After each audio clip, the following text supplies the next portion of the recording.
नमस्कार, खबर उत्तराखंड देख रहे हैं आप सब और मैं हूं आपके साथ रूपाली शर्मा। तो चलिए बुलेटिन की शुरुआत करेंगे। आज से 4 धाम के लिए हेली सेवा का संचालन शुरू हो जाएगा। 15 जून को केदारनाथ धाम क्षेत्र में हुई हेलीकॉप्टर दुर्घटना के बाद 4 धाम के लिए हेली सेवा के संचालन को बंद कर दिया गया था। उत्तराखंड में हुई हेलीकॉप्टर दुर्घटनाओं को गंभीरता से लेते हुए मुख्यमंत्री पुष्कर सिंह धामी ने हेलीकॉप्टर संचालन को लेकर कड़े निर्देश जारी किए हैं। मुख्यमंत्री धामी ने कहा कि प्रदेश में हेली सेवाओं के संचालन के लिए सख्त एसओपी तैयार किए जाएं, जिसमें हेलीकॉप्टर की तकनीकी स्थिति की पूर्ण जांच और उड़ान से पूर्व मौसम की सटीक जानकारी लेना अनिवार्य किया जाए। मुख्यमंत्री ने मुख्य सचिव को निर्देश दिए कि तकनीकी विशेषज्ञों की एक समिति का गठन किया जाए, जो हेली संचालन की सभी तकनीकी व सुरक्षा पहलुओं की गहन समीक्षा कर एसओपी तैयार करेगी। ये समिति ये सुनिश्चित करेगी कि हेली सेवाओं का संचालन पूरी तरह से सुरक्षित, पारदर्शी और निर्धारित मानकों के अनुसार हो। तो यहाँ पर तमाम चीजों को लेकर अब पुष्कर सिंह धामी सरकार ने निर्देश जो है वो जारी कर दिए हैं, क्योंकि एक के बाद एक हेलीकॉप्टर में दुर्घटनाएं जो है वो देखने को मिली है। और उत्तराखंड में इस 4 धाम यात्रा की अगर बात की जाए तो अब तक इस समय में जब से 4 धाम यानी कि शुरू हुई है तो 5 ऐसी हेली सेवाओं की दुर्घटनाएं पेश आई है, जिसमें कुछ ही दिन पहले भी आपने देखा कि किस तरीके से हेलीकॉप्टर जो है वो क्रैश हुआ, जो कि उसमें बैठे सभी लोग जो है वो उनकी मौत वाकया हुई। और इसके बाद कई बड़े सवाल जो है हेली कंपनियों को लेकर, सरकार को लेकर खड़े हो रहे थे कि आखिरकार जो हेली सेवाओं के लिए कंपनियां लगाई गई हैं, क्या वो सही से टेक्निकली चेक कर रही है, किस तरीके से वो जांच करती है, क्योंकि मौसम एक बड़ा कारण बताया गया था। तो ये सवाल बड़े खड़े हो रहे थे कि यहाँ पर हेलीकॉप्टर जो सेवा है, उड़ान से पहले आखिरकार सब चीजें चेक क्यों नहीं होती, जिसको लेकर अब सीएम पुष्कर सिंह धामी ने कड़े निर्देश जो है वो जारी कर दिया है। धनराज गर्ग हमारे संवाददाता हमारे साथ जुड़े हैं, धनराज से जानकारी लेंगे। धनराज, जिस तरीके से एक के बाद एक दुर्घटनाएं पेश आई है हेली सेवाओं की अगर बात करें, तो अब क्या चेंजेस लाए गए हैं और क्या कुछ फैसले धामी सरकार ने लिए हैं? से लगातार उत्तराखंड के अंदर जो हेलीकॉप्टर क्रैश होने जी। के मामले हैं वो लगातार देखने को मिलते हैं और जिसके कारण कई लोगों की मौत भी हो चुकी है, यानी कि अपनी जान गंवा चुके हैं। इसको देखते हुए कहीं न कहीं एक सवाल जरूर सरकार पर खड़ा हुआ था कि आखिर उड़ान भरने से पहले क्यों नहीं इन हेलीकॉप्टरों की तकनीकी जो जांच है वो क्यों नहीं की जाती और मौसम का ध्यान क्यों नहीं रखा जाता, क्योंकि ज्यादातर जो हादसे हुए हैं वो कहीं न कहीं मौसम खराब होने के कारण हुए हैं और जिसको लेकर सवाल खड़े होना लाजमी है। अब मुख्यमंत्री पुष्कर सिंह धामी कहीं न कहीं ऐसा नहीं नजर आ रहा है। मुख्यमंत्री ने साफ तौर पर कहीं न कहीं अधिकारियों की एक बैठक ली थी और उस बैठक में साफ तौर पर कहा है कि जो नियम है उनकी अनदेखी नहीं होनी चाहिए। कि कोई उनकी अनदेखी करता है या कोई कंपनी उनकी अनदेखी करती है तो उस पर कड़ी से कड़ी कार्रवाई की जाएगी। और इसके साथ ही देखिएगा कि जो हेलीकॉप्टर अभी तक क्रैश हुए हैं, जो भी दुर्घटनाएं हुई जी। हैं, उसकी जांच के निर्देश भी मुख्यमंत्री पुष्कर सिंह धामी ने दे दिए हैं और साफ तौर पर कह दिया है कि जो भी इसमें दोषी है उस पर कड़ी से कड़ी कार्रवाई की जाए। यानी कि किसी को भी बख्शा नहीं जाएगा, जो भी दोषी होगा उस पर कार्रवाई होनी तय है। लेकिन रूपाली देखिए, कार्रवाई होने से ये हादसे नहीं रुकते हैं, ना ही इन लोगों की जान वापस आ सकती है। लेकिन ये जरूर है कि कहीं न कहीं कार्रवाई होने से आगे आने वाले समय में इस तरह के हादसों पर ज़रूर रोक लग सकती है। लेकिन मैं देखिएगा कि अभी जो हेली सेवा है उसको बंद किया गया था और आज माना जा रहा है कि आज उस हेली सेवा को शुरू किया जा सकता है। लेकिन मुख्यमंत्री पुष्कर धामी ने साफ तौर पर कहा है कि जो भी हेली सेवा शुरू की जाएगी, उड़ान भरने से पहले जो भी हेलीकॉप्टर होगा उसकी तकनीकी जाँच की जाएगी और उसके साथ ही उसको मौसम विभाग से भी जो जानकारी है वो लेना अनिवार्य होगा।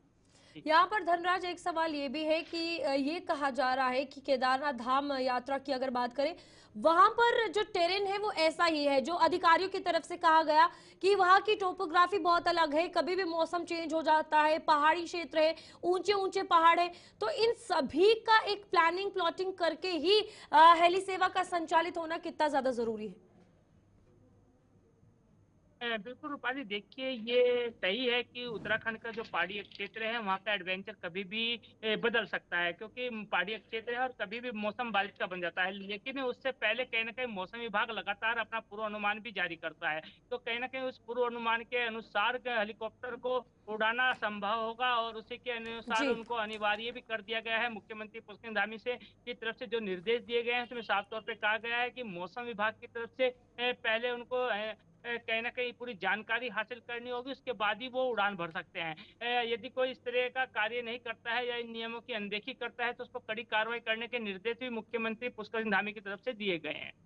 आज से हेली सेवा शुरू हो रही है, इस बार क्या डिफरेंट है? क्योंकि पिछला जो हादसा हुआ है उसके बाद जो ये कंपनियां हैं इन्होंने क्या चेंजेस किए, और क्या अभी तक कोई उड़ान भरी गई है सुबह सवेरे से? बिल्कुल, देखिए रूपाली, अभी तक कोई उड़ान नहीं भरी गई है। हालांकि आज हेली सेवा को खोल दिया गया है और आज से कहीं ना कहीं हेलीकॉप्टर दोबारा से एक उड़ान भरते हुए नजर आएंगे। लेकिन कहीं ना कहीं देखा जाए कि श्रद्धालुओं के अंदर एक दहशत जरूर बनी है, क्योंकि एक महीने के अंदर 4 से 5 हादसे होना कहीं ना कहीं अपने आप में एक बड़ी बात है। और ऐसे में कहीं ना कहीं श्रद्धालुओं के अंदर दहशत का माहौल है, क्योंकि अभी हमने बिल्कुल। देखा है कि जो हेलीकॉप्टर सेवाएं बुक की हुई थी कुछ कैंसिल भी हुई है, क्योंकि दहशत का माहौल कहीं ना कहीं श्रद्धालुओं के अंदर है, इस वजह से कैंसिल की गई है।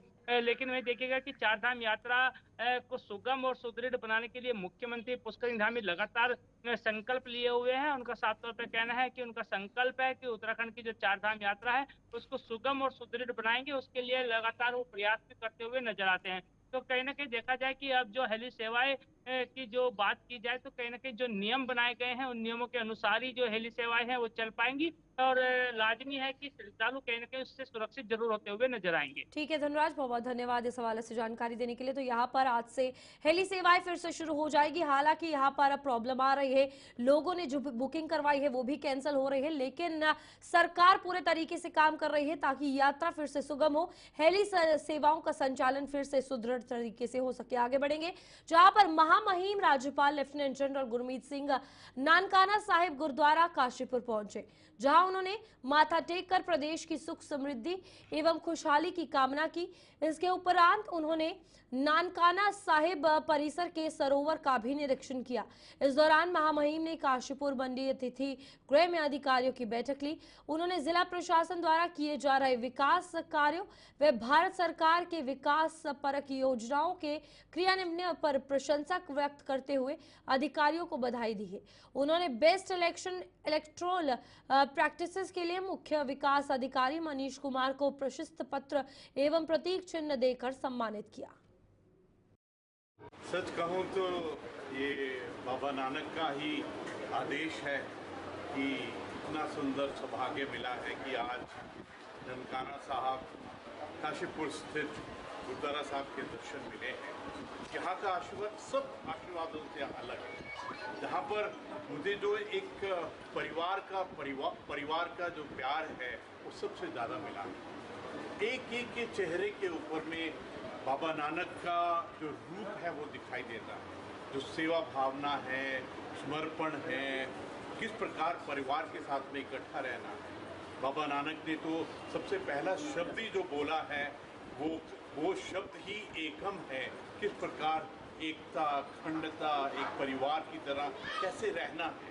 और जो बाबा नानक ने मूल मंत्र 14 शब्दों का मूल मंत्र दिया है वो तो पूरे ब्रह्मांड को डिफाइन करता है कि पूरा ब्रह्मांड क्या है।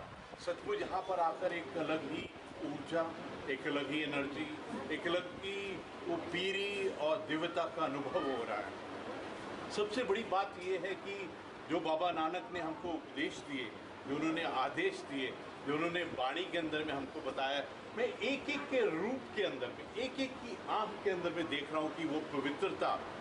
बाबा नानक को जब हम हृदय से, आत्मा से याद करते हैं तो 4 क्वालिटीज़ हैं जो बाबा नानक की हमको दिखाई देती है। साधारणता, नम्रता, एक मासूमियत और एक करुणा की भावना। वो यहाँ पर बहुत ही सुंदर रूप से मैं बाबा सुरेंद्र सिंह जी को बहुत धन्यवाद कहना चाहता हूँ, पूरे राष्ट्र की तरफ से, पूरे समाज की तरफ से, पूरे उत्तराखंड की तरफ से, कि आपने यहाँ पर इस सेवा को रूप दिया है। आपने सेवा को, गुरुद्वारा साहब को जो बनाया है, यहाँ से जो वाइब्रेशंस आती हैं वो अपने आप से अलग हैं। जहाँ पे आपने विद्या को, हमारे बच्चों को, हमारी बेटियों के लिए जो एक बहुत सुंदर एक अवसर दिया है पढ़ने के लिए।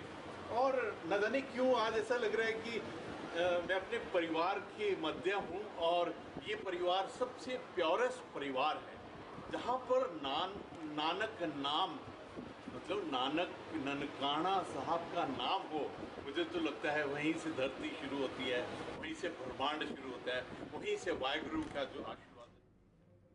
मुख्यमंत्री पुष्कर सिंह धामी ने केंद्रीय ऊर्जा व आवास एवं शहरी कार्य मंत्री मनोहर लाल खट्टर से मुलाकात कर जल विद्युत परियोजनाओं के विकास एवं प्रधानमंत्री आवास योजना के अंतर्गत विशेष सहायता हेतु अनुरोध किया। इस दौरान मुख्यमंत्री ने केंद्रीय ऊर्जा मंत्री से ऋषिकेश हरिद्वार क्षेत्र में विद्युत लाइनों को भूमिगत और स्वचालित करने का अनुरोध किया। चलिए वक्त हो चला एक छोटे से ब्रेक का, फौरन लौटते हैं।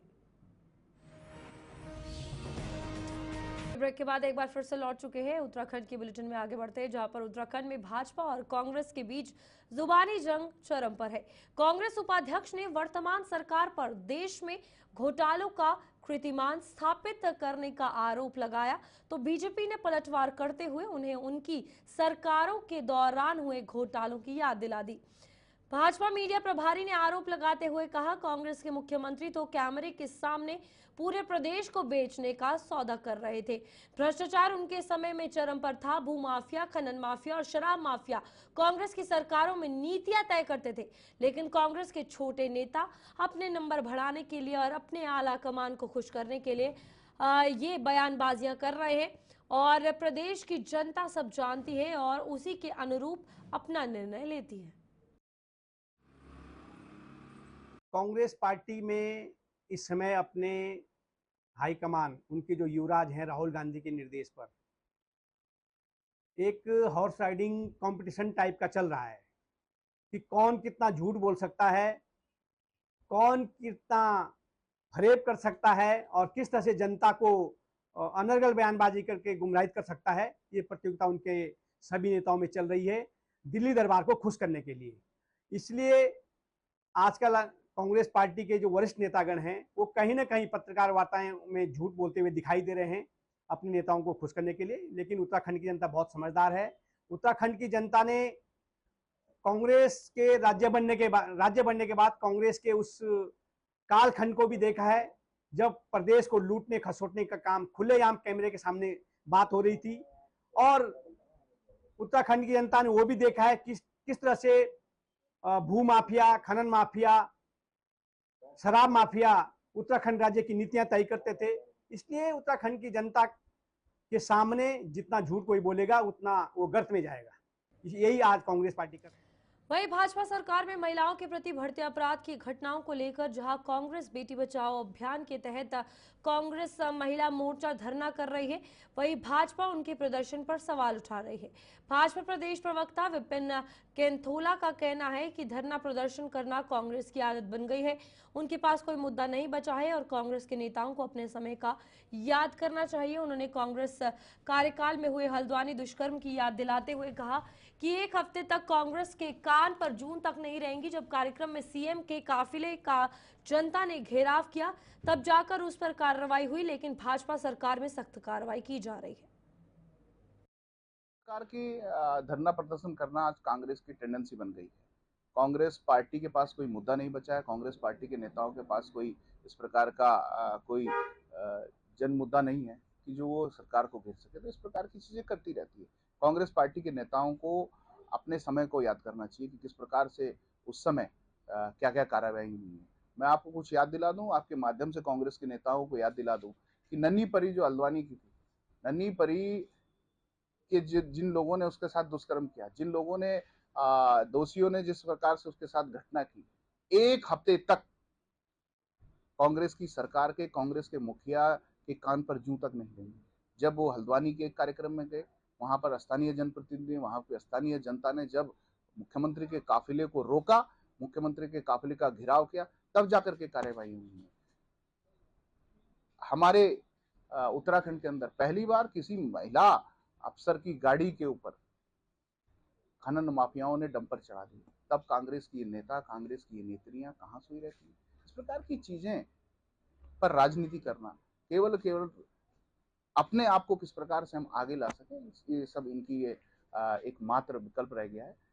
हमारी सरकार के दौरान आप देखिए जिस प्रकार से कोई भी घटना अगर जो घटती है, गलत घटना अगर जो घटती है, उस पर सख्त से सख्त कार्रवाई होती है, उस पर सख्त से सख्त निर्णय हमारे मुख्यमंत्री लेते हैं, जिसके आपने अभी कई उदाहरण देखे होंगे।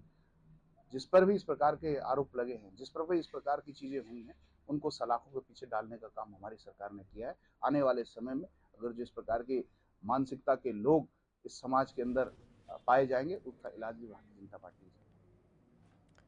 केदारनाथ धाम की यात्रा अब और सुरक्षित और आसान हो जाएगी। केदारनाथ रोपवे का प्रधानमंत्री नरेंद्र मोदी शिलान्यास कर चुके हैं। केंद्र सरकार की एजेंसी इस रोपवे का निर्माण करने जा रही है। इस रोपवे के बाद केदार वैली में हेली सेवाओं पर निर्भरता खत्म होगी। केदारनाथ के साथ ही यमुनोत्री और हेमकुंड साहिब रोपवे प्रोजेक्ट भी पाइपलाइन में है। सभी प्रोजेक्ट से जुड़ी औपचारिकताओं को तेजी के साथ पूरा किया जा रहा है। केदारनाथ धाम तक पहुंचने को या तो दुर्गम 16 किलोमीटर लंबा सफर तय करना होता है या फिर हेली सेवाओं का इस्तेमाल करना होता है। सबसे अधिक दिक्कत तब बुजुर्गों और बच्चों के साथ पेश आती है। ये रोपवे जो है, केदारनाथ का रोपवे बहुत ही महत्वपूर्ण होने वाला है और हमारे लिए गौरव का विषय है कि हमारे जो 2 रोपवे, एक हेमकुंड साहिब का रोपवे और केदारनाथ जी का रोपवे, ये किस प्रकार से आने वाले समय में यात्रियों के लिए बहुत महत्वपूर्ण होंगे, ये समय बताएगा।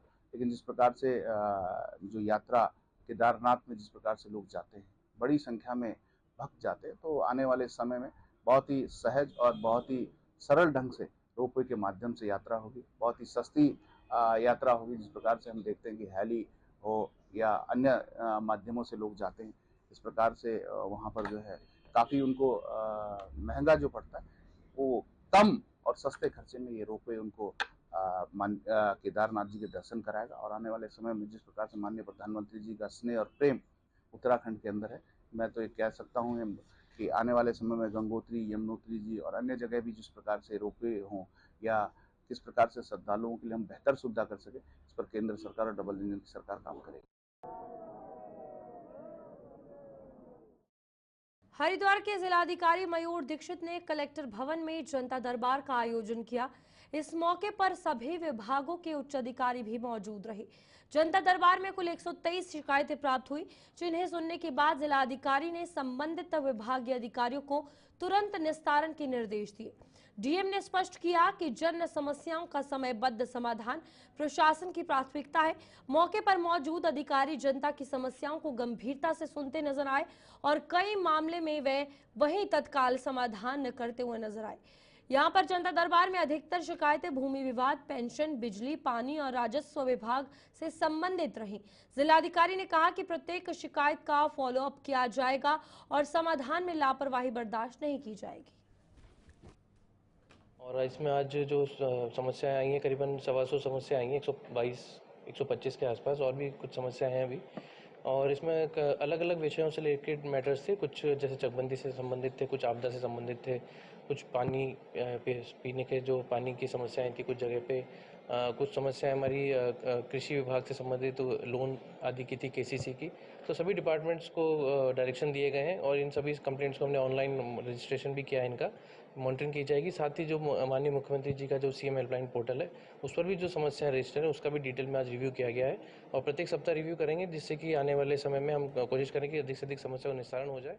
और भारतीय किसान यूनियन का 3 दिवसीय राष्ट्र चिंतन शिविर हरिद्वार स्थित लाल कोठी में शुरू हो गया है। इस शिविर में देश भर से बड़ी संख्या में किसान शामिल होने के लिए हरिद्वार पहुंचे हैं। भारतीय किसान यूनियन के राष्ट्र प्रवक्ता राकेश टिकैत ने किसानों की विभिन्न समस्याओं को लेकर विचार व्यक्त किए और किसानों के मुद्दों को लेकर अपनी बात किसानों के बीच रखी। इस दौरान राकेश टिकैत ने मीडिया से संबोधित करते हुए कहा कि उनके मुद्दे सरकार के 11 साल और हमारे 11 सवाल पर चिंतन किया जाएगा, जिनमें एमएसपी की गारंटी को लागू करना, बिजली, बेरोजगारी, शिक्षा, स्वास्थ्य, स्वामीनाथन कमेटी की रिपोर्ट लागू करना, दूध पालन किसान की समस्या सहित अन्य कई मुद्दों को लेकर चर्चा की जाएगी। ये जो फॉर्मेट जारी करा है, सरकार के 11 साल और किसान के हमारे 11 सवाल, ये हमारा मुद्दा है।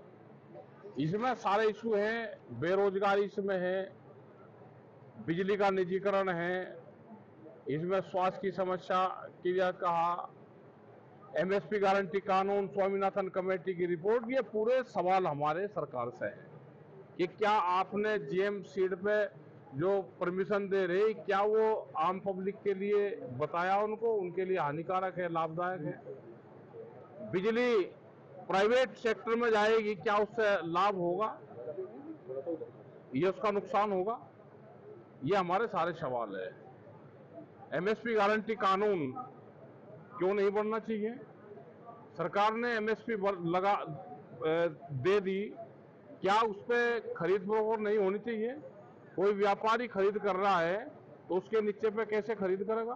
देखो, हमारी रणनीति ये है कि हम अपने मुद्दे उठा रहे और पूरे देश भर में इन समस्याओं को लेकर हम उनके बीच में जाते हैं। जनता जागरूक हो रही, सवाल सबके सामने है। हरिद्वार में ट्रैक्टर 15 साल चलेगा, डीजल का वाहन, एनसीआर में 10 साल चलेगा और दिल्ली में 5 साल चलेगा। क्या 15 साल में कोई खराब हो सकता है वो? और दिल्ली का जो किसान है, ये हमारे दिल्ली से हैं, ये अध्यक्ष हैं, 1 नवंबर से इनके वहां पर डीजल वाहन, जनरेटर, पंपिंग से ट्रैक्टर, गाड़ियां दिल्ली में नहीं चलेगी। ये किसान क्या करेंगे? वहां पे 300 से ज्यादा गांव अभी दिल्ली में हैं जो खेती करते हैं, जो वहां पे आम लोग भी है। तो ये पूंजीपतियों की सरकार है, इसने देश पे पूंजीवाद ने कब्जा कर लिया। 14 जून से चक्राता विधानसभा के बुल्हाड़ में महासू देवता मंदिर में प्राण प्रतिष्ठा कार्यक्रम का आयोजन चल रहा था। वहीं 16 जून को मंदिर में 4 महासू देवता पूजा अर्चना के बाद विराजमान हो गए हैं। प्रतिष्ठा कार्यक्रम में विकासनगर विधायक मुन्ना सिंह चौहान और प्रवासी आयोग के उपाध्यक्ष राज्य मंत्री फूलचंद नैनवाल भी शामिल हुए और मंदिर में पूजा अर्चना की। गांव की महिलाओं के द्वारा पारंपरिक वेशभूषा में नृत्य भी किया गया, तो कुछ महिलाओं और लड़कियों पर यहां देवी देवताओं का आवाज भी दिखाई दिया, जिसमें वह खेलती हुई भी नजर आई।